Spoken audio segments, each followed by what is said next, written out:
Hello everyone and welcome to today's Global Mapper webinar for the month of March. My name is Heather Poirier, Marketing Manager for Blue Marble Geographic, and today I'm with David McKittrick and Jasmine Bird. Hi Heather, thanks for joining us today folks.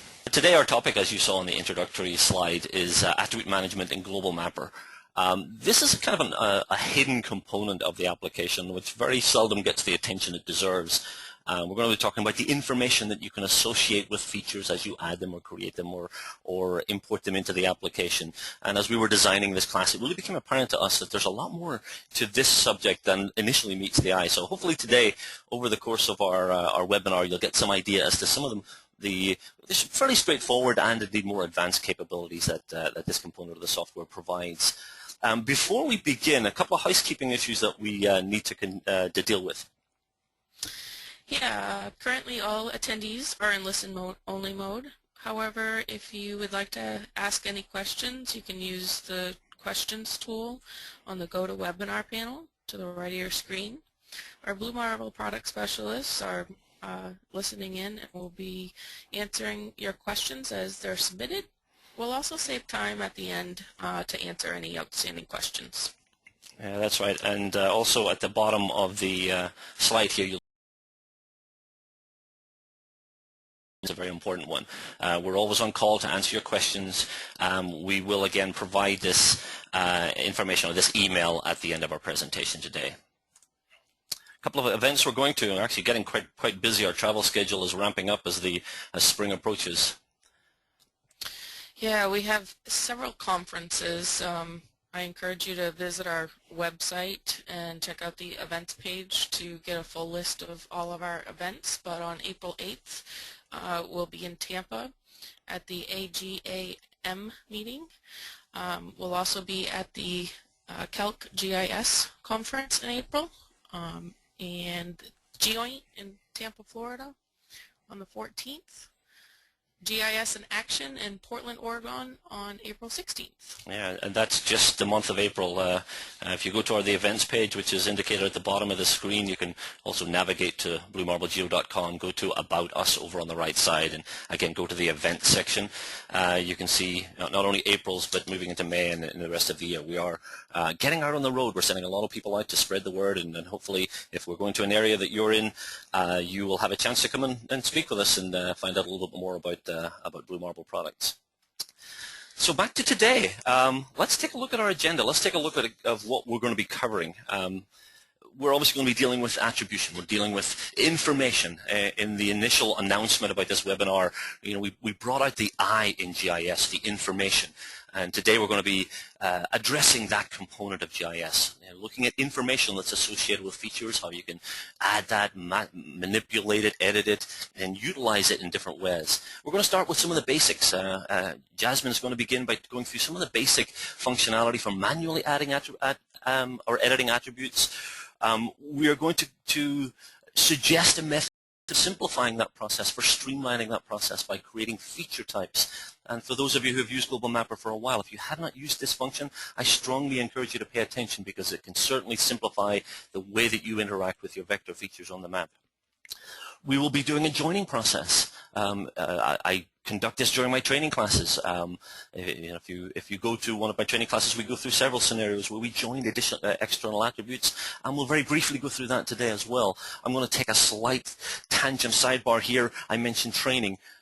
We do have a lot of training classes planned as well. We mentioned some of the conferences. We're doing a lot of training as well, so we like to provide some information during our webinars, but if you need a more detailed instructional session, check out the support page on our website, go to training, and you'll see that there are dozens of classes that have been arranged literally all over the world. So feel free to visit that site and certainly sign up for a class if it's in your area. You'll get a lot of value, and you'll be able to use the software to its maximum potential.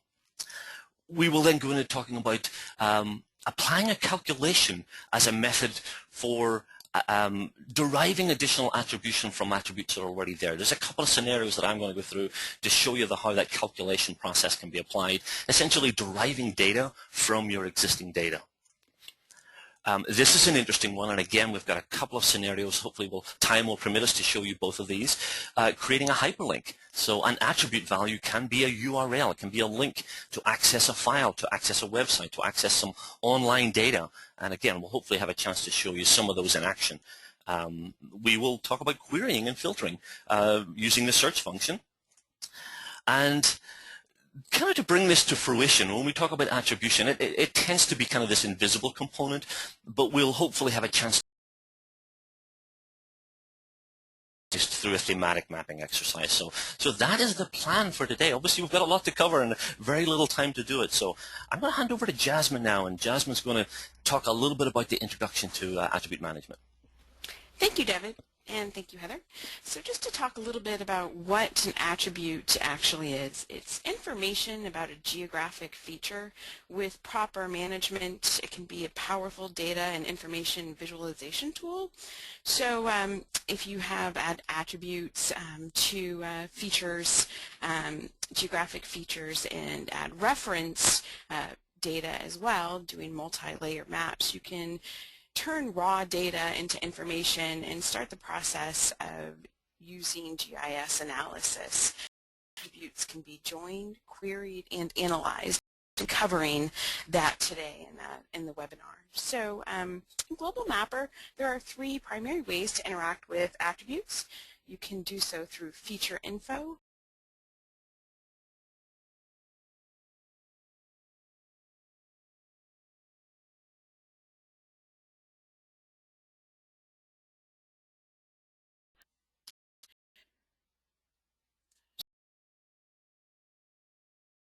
information tool, and you can use that to take a look at the default attributes of any data you've imported. Additionally, to see any attribute information that you may have added or modified to a data. This displays attributes for a single selected feature, which you can see I have one feature selected, and these are the attributes for that particular feature.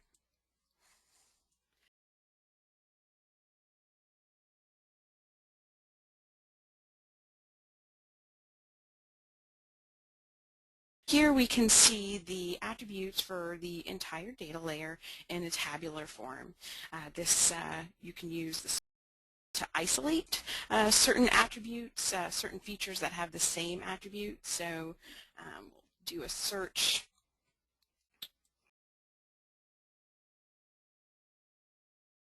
Look at all features that have the region with the value of 5 equals, and then this will bring up all of the features that have a value of 5 in the region attribute. And you can also select all of the search results,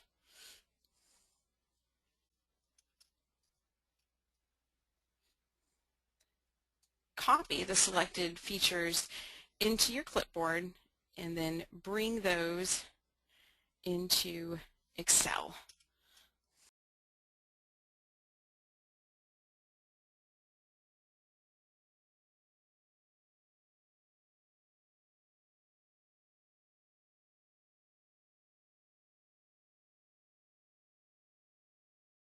And then I'm going to select comma as the delimiter. My query results, my attribute search can be pasted into a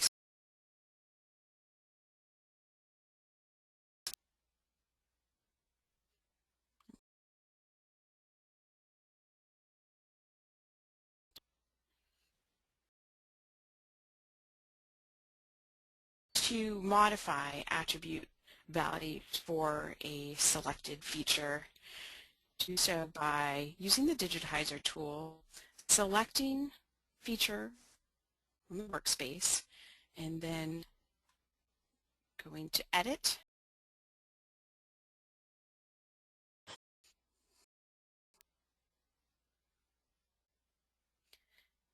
edit feature, and then we get the modify feature info dialog box.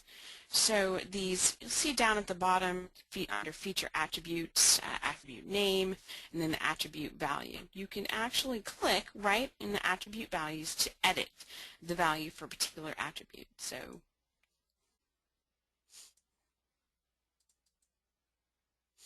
here you'll see that the attribute name, you have a drop-down list, and then range of values available. Switch that to 5 if I like. Hit OK.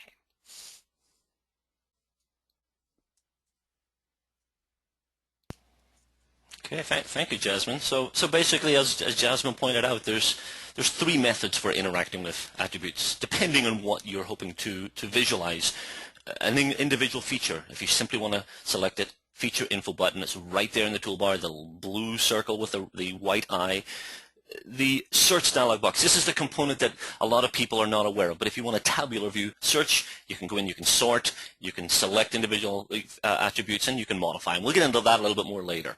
And then the edit feature using the digitizer, as Jasmine just showed you, as a method for selecting an individual or indeed multiple attributes and modifying or changing those. So those are the three basic ways, and we will be touching on all three of those as we go through and look at some of the other components another workspace. And we're going to basically go start with a very basic attribute scenario where we're creating, in order to make this a little more meaningful, I brought up some imagery. And the scenario that I'm working through today is essentially digitizing the fields. You'll see these fields. You know, I'm a farmer perhaps, and I want to digitize the fields. I want to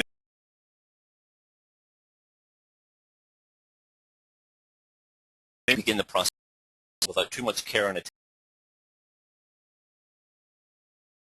And obviously, if you're going to do this type of work, with a little more care and attention.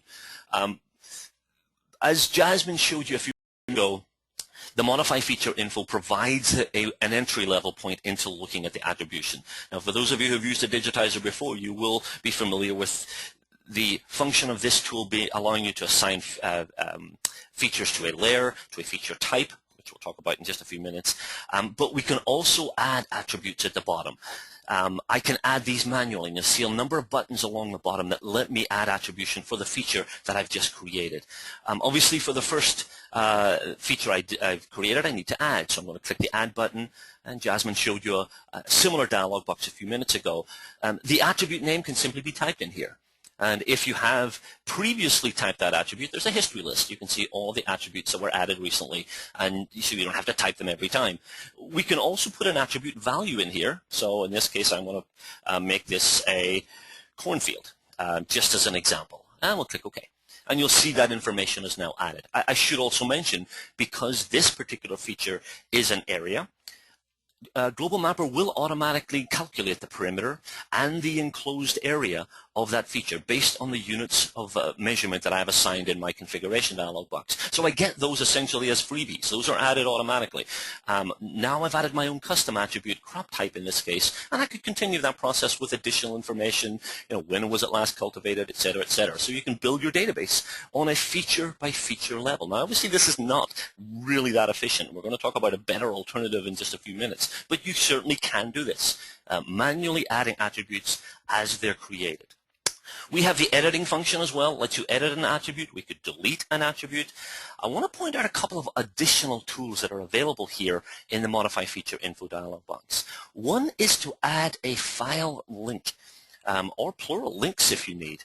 Essentially what this is going to allow me to do is point to an existing file, and if you bear with me for just 1 second, I'm going to browse to an image. Now this is a cornfield, and there's a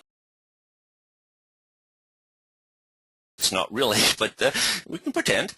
And you'll see that by adding a file link, it's provided me with the path to that file. That could be a local file, it could be on a network. You can also put a URL to a website in there as well. Those options will be available. So this becomes a more interactive component. Also, I could put a timestamp for a feature. So as I create it, I drop the timestamp in, and you'll see that noted here. The date time is indicated in universal time. And we'll click OK. Now I could continue that with a second field, continue the process. In the meantime, I could also add attributes. So if I want to add an attribute, I can simply click the Add button, and you'll see that with one field for the time being, because we know we've added a link to this feature. How do we get to that, and what value does that provide? Well, using the feature info button, again, Jasmine previewed this a few minutes ago where she selected one of the counties. And now if I select this new field that I just created, I'm going to be prompted with a dialog box that it's found in there. Well, I could disregard the link and simply display the information if I want. I just want to see what information is in there. Or because there's an active link, I can add Global Mapper automatically display whatever that file is in Windows, whatever the default application is for that particular file. In my case, it's a picture, so it'll come up in Picture Viewer. The third option here, which we will get to a little bit later, time permitting, and automatically load that into Global Mapper. Obviously, if it's a supported format, it can be loaded automatically. I'm going to go through a scenario later that will allow us to use that function. For the time being, I'm going to choose to open this file in Windows, and I can also opt, using this checkbox, to have that behavior applied during this session or until I change tools, as you'll see the dialog box indicates here. I'll just click OK, and there's a picture of my cornfield. So your interaction with the attributes using this mechanism can become a method for browsing through photographs or for browsing through supplementary documentation. So this is very simple.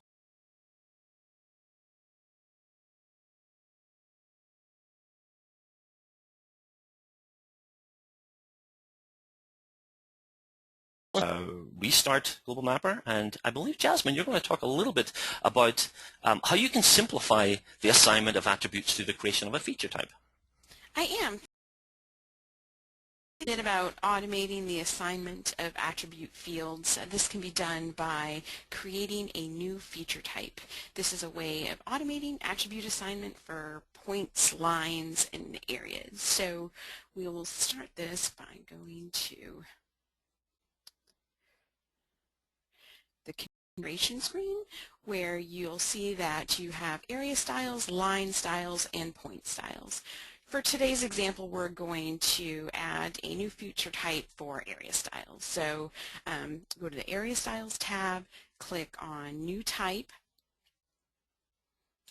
And so for today's example, I'm going to create crop type. And you'll see here you can specify a certain fill pattern, border style, color. It's spring, we think, so we'll make our crops green.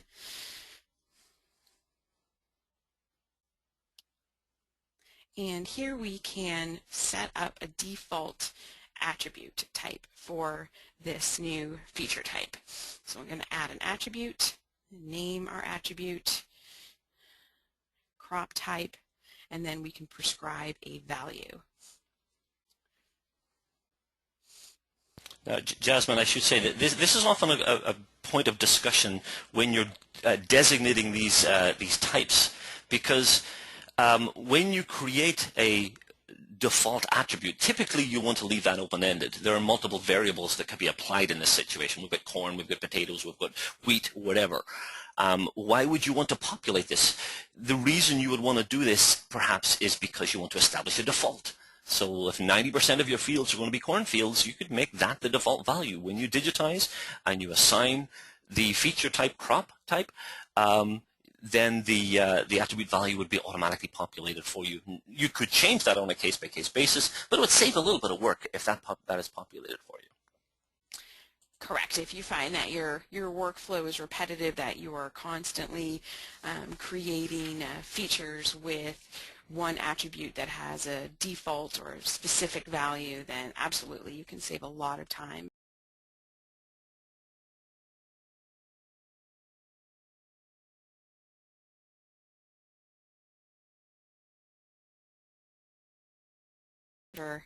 In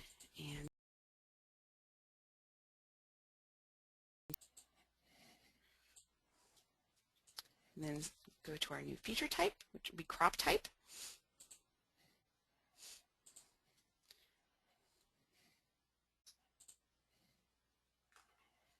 And then we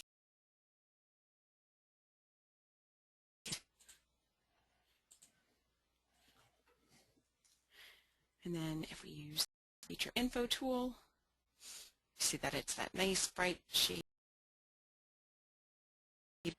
our new feature type, and the value is wheat.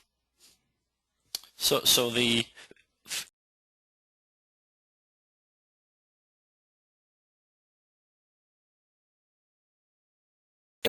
feature type, I'm just quickly digitizing another feature here, really allows you to create templates. This is a template of the attribute structure for a type of feature that you might be mapping. If it's oil wells, your attribute list obviously would pertain to the commodity and the whatever else pertains to that feature. So I encourage you, if you're involved in any type of digitization process, use this feature type option to pre-create the attribution. So you don't have to do what I had done previously, which was manually create an attribute. Instead, it's all done for you. You just have to populate the values on a case-by-case basis by using the edit function. And obviously under edit here, we can make this crop type, potatoes this time, and it populates that. So it's a much, much easier, much more simple workflow. One other thing to mention, when we recommend this workflow, we often get the comment, well, there's a lot of information in this list that I don't need. I've created 5 feature types, but I'm never going to use state parks, marine info areas. Great to have them, but I'm not going to use them in my workflow. If that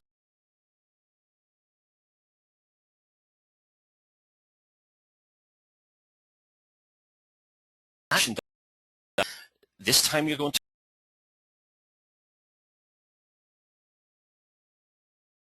for lines and for points. And you'll go to areas, if it's areas that you're mapping, and basically deselect everything that I'm not going to do it in this case, but I can deselect everything and simply enable those that I've created myself, my crop type, fields, whatever else it is that I'm digitizing, so it simplifies your workflow. It makes this will be retained in for future scenarios. I should point out as well, before we completely close this window, if you make any modifications here, make sure you're aware of what you've done, because we've had many situations where someone will add a feature to the map, assign it to a type, and it will simply not appear. And the reason for that is because you've actually chosen to filter that particular type off the map. So be aware of what you've done before you embark. It's a lot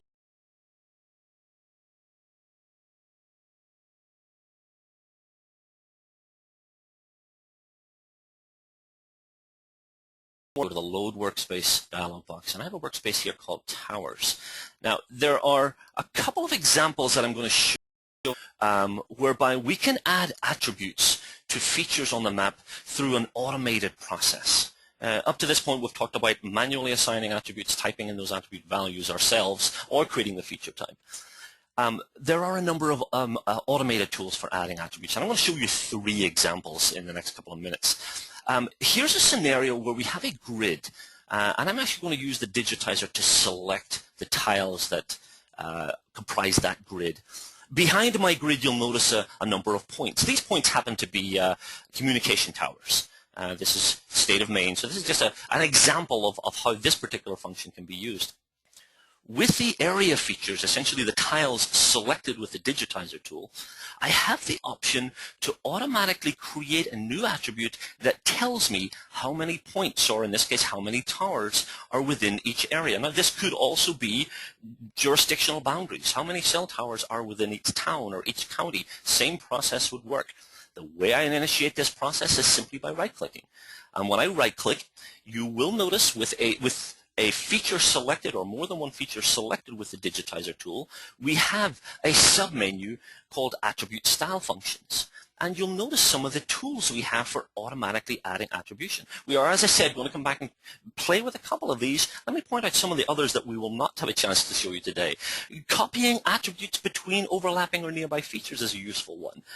We can apply the style attributes. So if you have assigned a particular color, a particular shader color, you can add that information as an attribute to record it within the inherent attribute database itself. Now, what I'm going to do very simply in this situation is I'm going to add an attribute which is essentially a count of the points in my selected areas. It's actually a little bit more than points. It'll also count lines as well, but in my case I don't have any lines. But it's confirmed for me through the dialog box that it has updated that information and given me an additional attribute. Now I didn't preview the attribute information. I should have done that. But take my word for it, the point count was not there. 69 towers.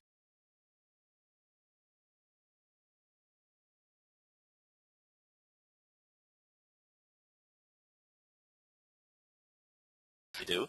Let me open up another one called point.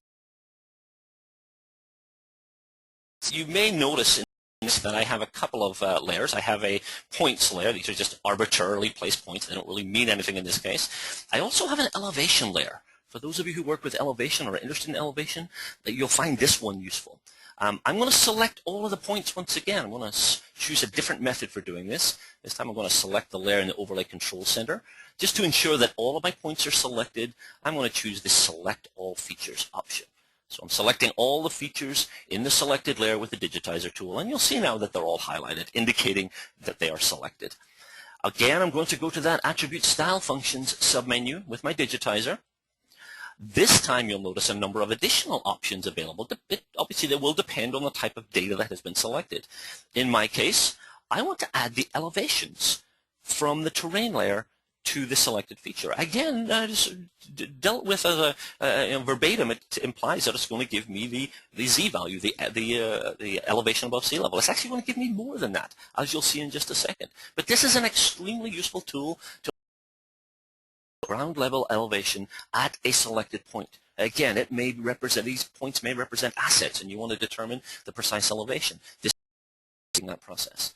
We'll go ahead and select that, asking me if I want to append the unit of measure, and I do in this case, so I'll say yes, and it's confirming that it's updated the elevation for 89 features. We'll just deselect them with the digitizer and use my trusty feature info tool once again. And not only do I get elevation, but it also determines the slope angle at that point, as well as the slope direction.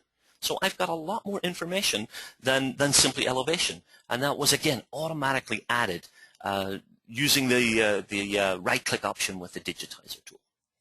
Okay, got one more to show you. Again, this is another automated attribute tool.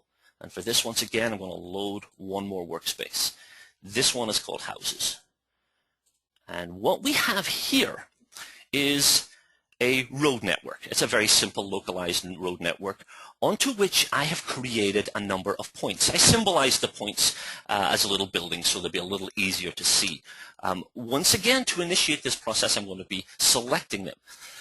The attribute that I'm going to add in this case is the address information.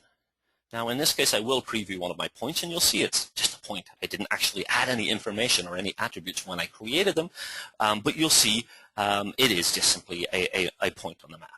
So I want to select them with the digitizer tool, and I'm going to right-click once again and go to my Attribute Style Function submenu, and here you'll see an option to add address information. So we're going to add a number of attribute fields that are going to be derived from the point's proximity or closeness to a road. In this case, I have my road network. So it's going to pull out the address information from the road and assign that to each point, to each house in this case.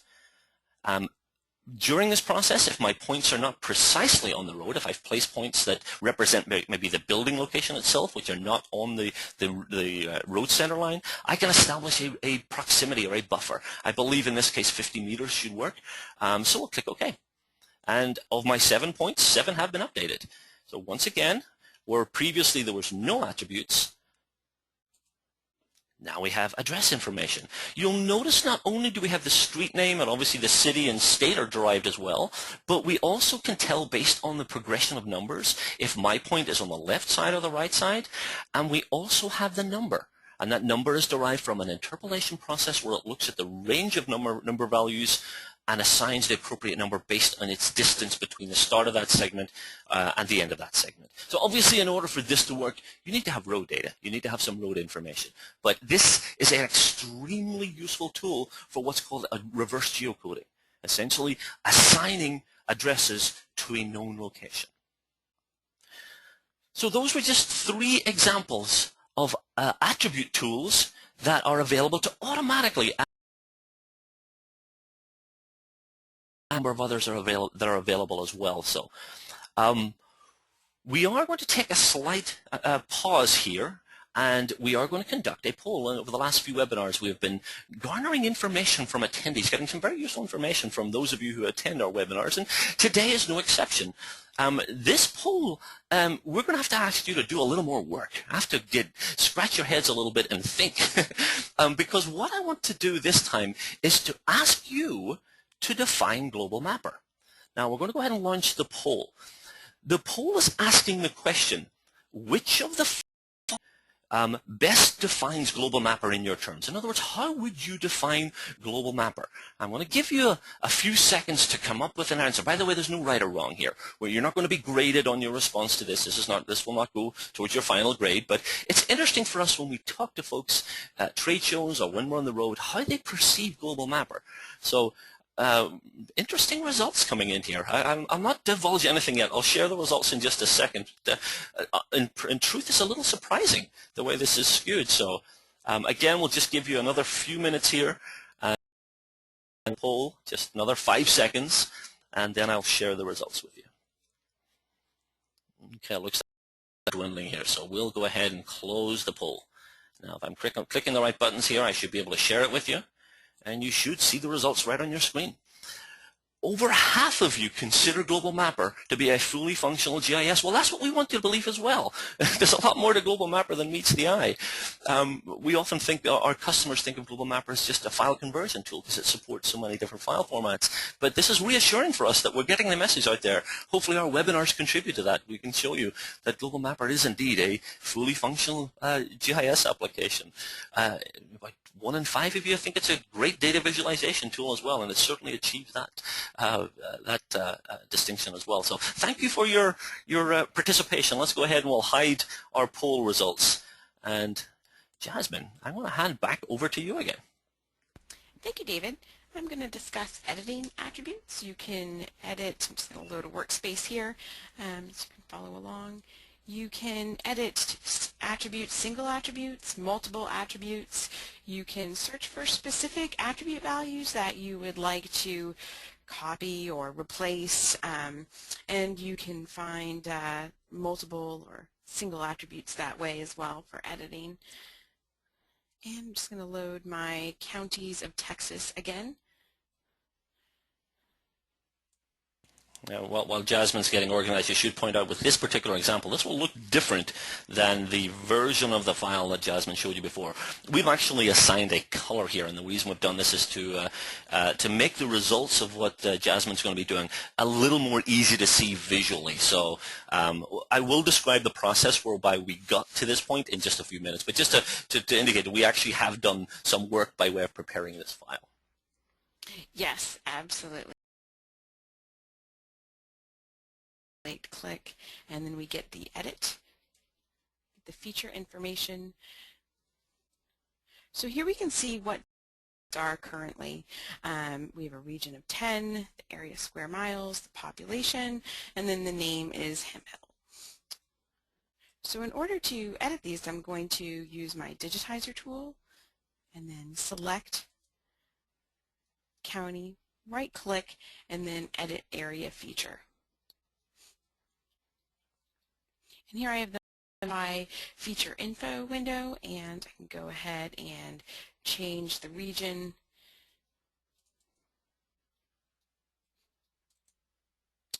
I'll change it to 5.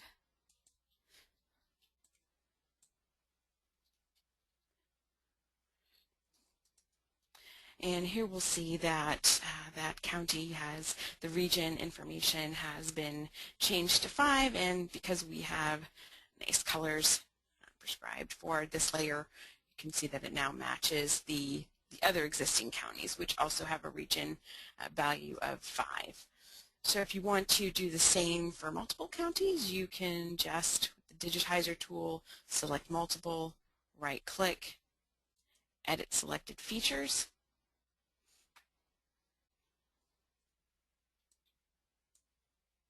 I'm going to select the attribute of region again, edit,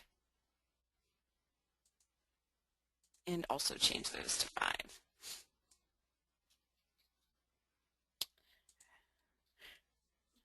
And here you'll see that these have been modified. These counties have been also modified to a region value of 5.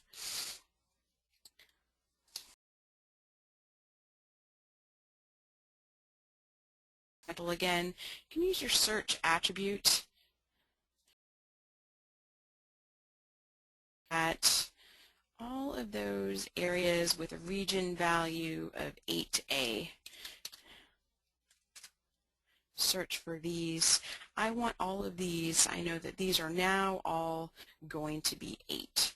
So I can select all of my search results and then edit all of the selected. Go to region again, edit, change 8A to 8.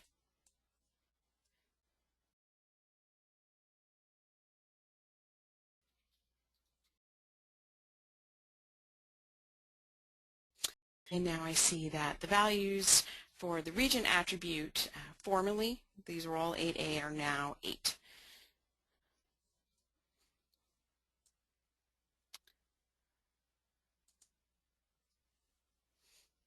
So another option, if you know that all features with a certain attribute value, you want to find and replace a certain attribute value and just replace it with a new value, you can go to search and use the search and replace option. And I'm sure you've used this in other applications, and we have it in Global Mapper as well. Very straightforward option. And we'll use region again.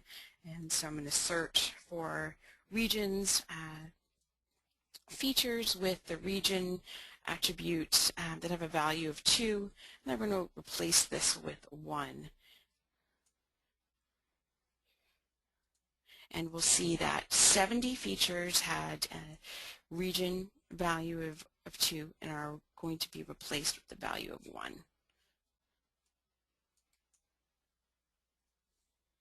And although it's maybe not apparent, but through those various edits that Jasmine is doing, the colors are changing on the screen as well. All of the ones I believe are red. We'll talk a little bit more about that thematic mapping process, but yeah, that's dynamically changing the way they appear in the map by changing that attribute value. Yes, and we can also delete attribute fields altogether. You may have a certain field that you just want to remove altogether, and you can do this by going to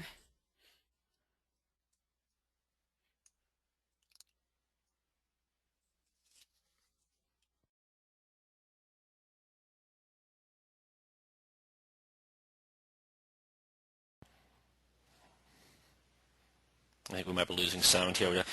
What we're doing here is we're going to the edit dialog box, and for a selected attribute you can hit the delete button, and obviously delete will remove that. Now in this case it's not a wise thing to do that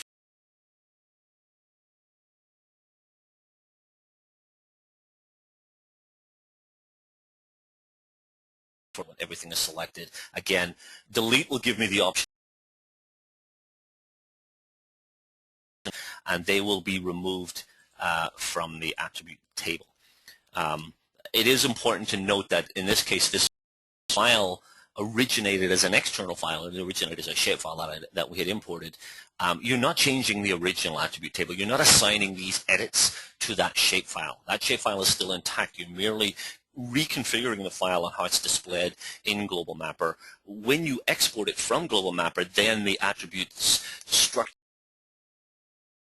exported file, but you're not impacting the source file in any way, shape, or form by going through these attribute editing procedures. Thank you, David. Well, you're back again. Good to have you back. Yes, I am. Just to cover again, thank you for covering the delete attribute option. We can also go to split. Like say we want to split this particular layer using the attribute values. We can we'll see that if we open the Overlay Control Center and we right-click on the layer, there will be an option to split into separate layers based on description or attribute value.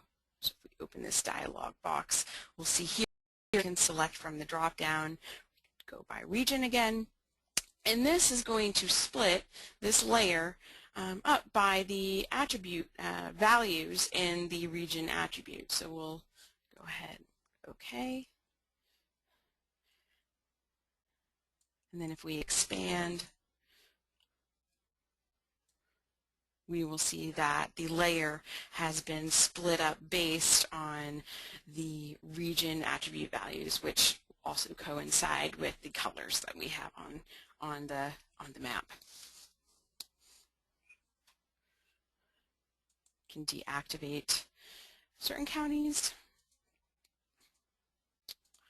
So as you can see, this is a powerful visualization tool.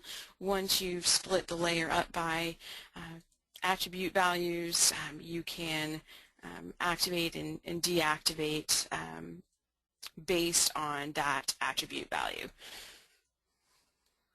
So we also have an option to copy if you want to duplicate specific attributes. Go to the Edit. We are a digitizer tool, selected and activated, and I'm going to just sweep select. And then right click, pull up the edit, selected features. And here we have the option to choose the name and then to copy that to a new attribute. So I'll stick to my region example, new.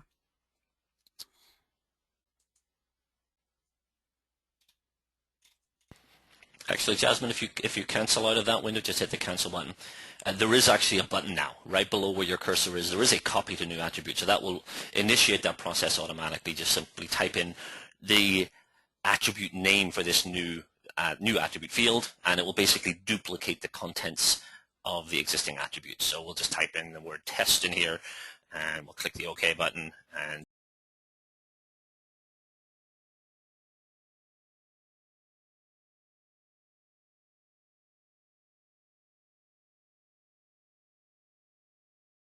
the original and the new attribute. They basically be duplicated.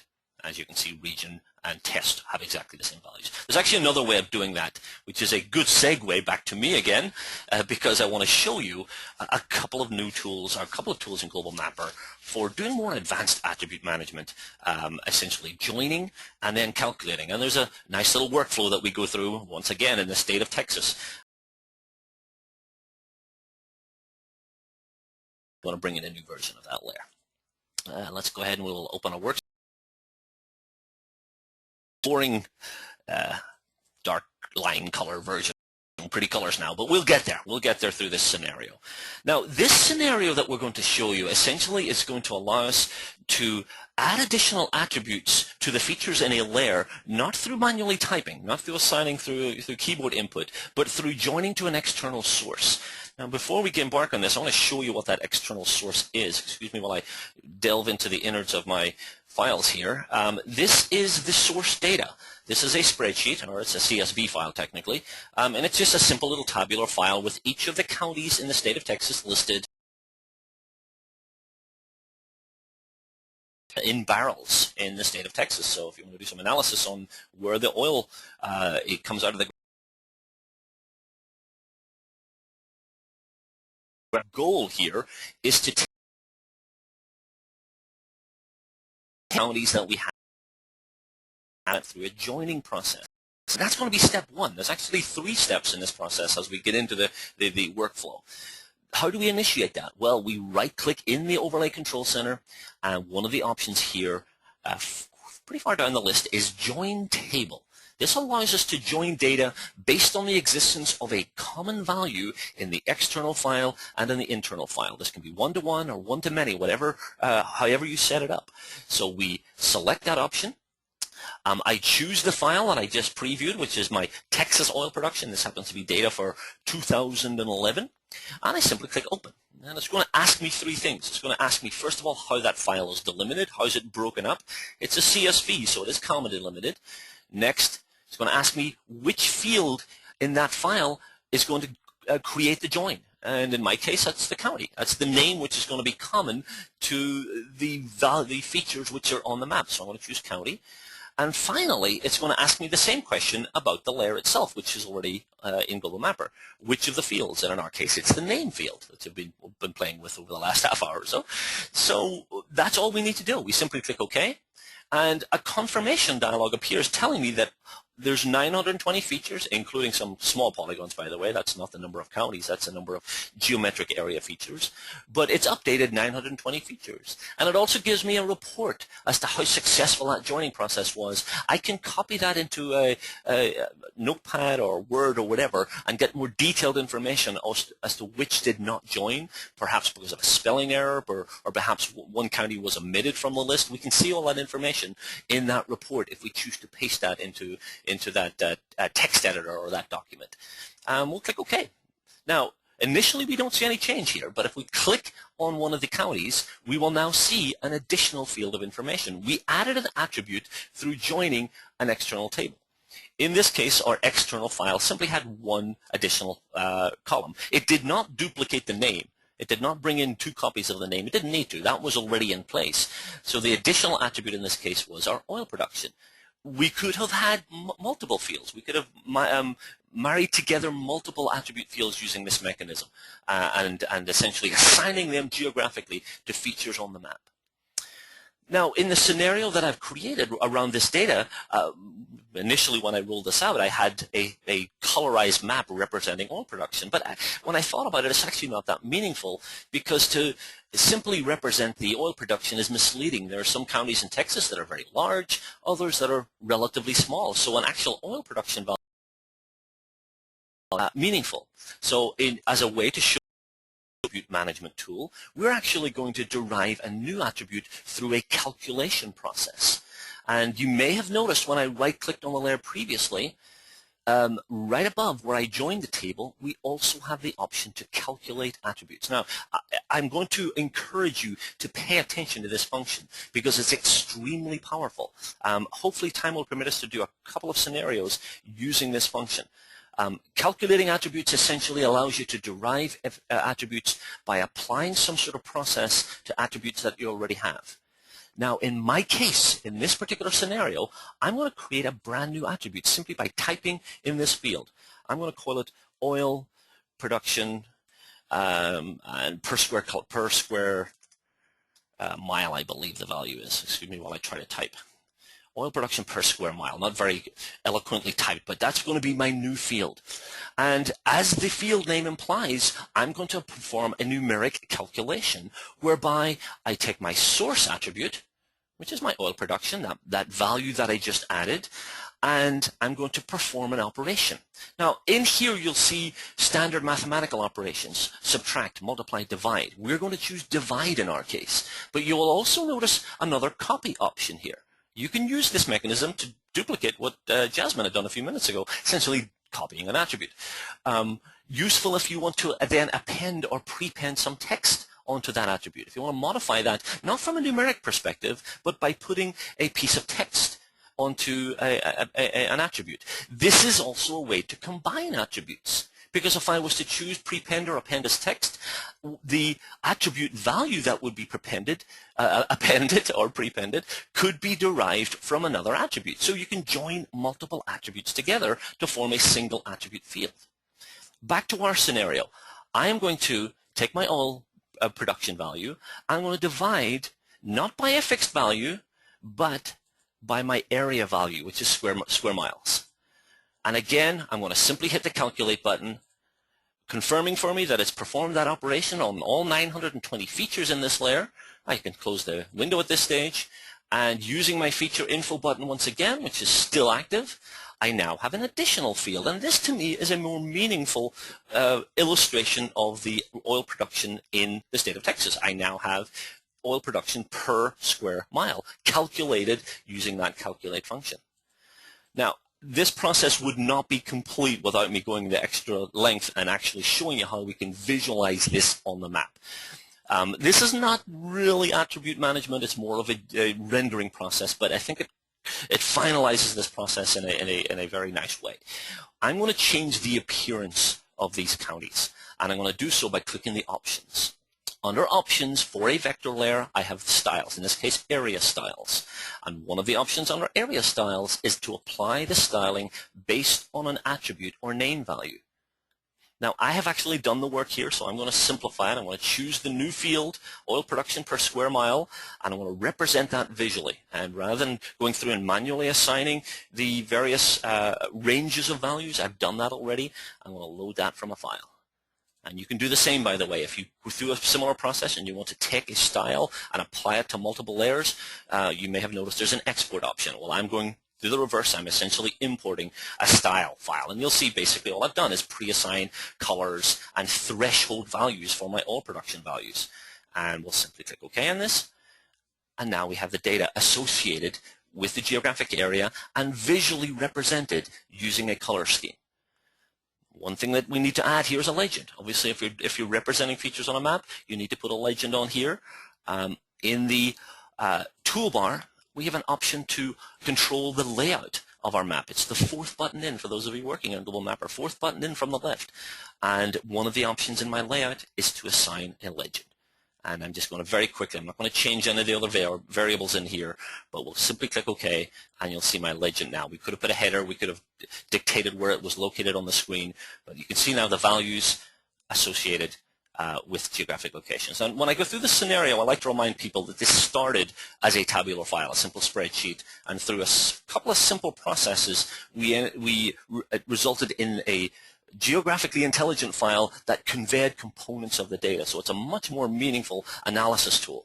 If I were in the oil production business, I would know where in Texas to go to set up my business. So you can see that very clearly displayed here. Hopefully our colleagues on the sideline have been answering your questions. We're just taking a look at some of the questions that have been coming in, many of which I think we have answered through anticipating the questions that will be asked. One of the questions I see here is, can you edit the attributes for more than one item? Well, I think Jasmine very clearly defined the process of simply selecting multiple features, either manually or through a query, and then right-click and edit. By the way, the right-click edit function, which you're going to use a lot if you intend to interact with attributes and modify attributes, I would strongly encourage you to assign that to a keyboard shortcut. Simply perhaps F2 on your keyboard can be used to bring up that dialog box, so you don't have to right-click every time. It saves a click, I guess, and simply having that F2 or whatever the keyboard shortcut that you assign, it makes it a lot easier. Keyboard shortcuts, for those of you who have not done this, you can simply set these up from the favorites menu, which is in the current versions of Global Mapper. Another question here. Again, this one was answered. Is it possible to export the attributes to copy and paste from the search dialog box? This was one that came in earlier, obviously before Jasmine had a chance to demonstrate this. But the search dialog box, again, provides a tabular view of your attribute data. Select either individual features, all features, right-click. You're copying as text, but is delimited text, and it very easily copies into a document or indeed a spreadsheet. So that's how you get a report or how you get tabular data out from the attribute table. And it looks like we're almost out of time, David. Before we do wrap up, I'd like to remind the audience to please check your inboxes. Within the next few days, we'll be announcing the upcoming webinars for April, both Global Mapper and Geographic Calculator.